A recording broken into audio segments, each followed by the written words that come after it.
ఇద్దరు ఫ్రెండ్స్ అలా అడవి గుండా వెళ్తూ ఉంటారు. అలా వెళ్తున్నప్పుడు అడవిలో ఏదైనా ప్రమాదకర జంతువు దాడి చేసే అవకాశం ఉందని వాళ్ళకి తెలుసు. కాబట్టి వాళ్ళిద్దరూ ముందే డిసైడ్ అవుతారు, ఎట్టి పరిస్థితుల్లోనూ ఏదైనా వచ్చినా సరే మన ఇద్దరం కలిసే ఉండాలని. సడన్ గా ఒక ఎలుగుబంటి రావడాన్ని ఇద్దరు చూస్తారు. వెంటనే ఇద్దరు భయపడిపోయి ఒకరితో ఒకరు ఉండకుండా ఒకడు చెట్టు పైకి ఎక్కేస్తాడు. ఇంకొకడికి ఏం చేయాలో తెలియక అలా నేల మీదే ఉండిపోతాడు. అలా కాసేపు ఆలోచించి ఊపిరి తీసుకోకుండా నేలపై పడుకొని చనిపోయిన వ్యక్తిలా నటిస్తాడు. ఎలుగుబంటి ఈ పడుకున్న వ్యక్తి దగ్గరికి వచ్చి వాసన చూసి అక్కడ నుంచి వెళ్ళిపోతుంది. ఎందుకంటే ఎలుగుబంట్లు అనేవి చనిపోయిన బాడీస్ ని తినవు కాబట్టి.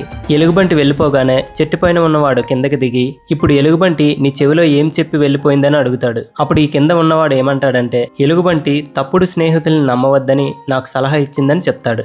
ఈ కథలో ఉన్నటువంటి నీతి ఏంటంటే, ఎలాంటి సిచ్యువేషన్ వచ్చినా సరే, ఎంత కష్టమైనా నిన్ను వదిలిపెట్టి వెళ్ళిపోకుండా నీకు తోడుగా ఉండేవాడే నీ నిజమైన స్నేహితుడు. కాబట్టి అలాంటి నిజమైన స్నేహితుడు ఒక్కడున్నా చాలు. అలాంటి వాడిని ఎప్పటికీ వదులుకోకండి.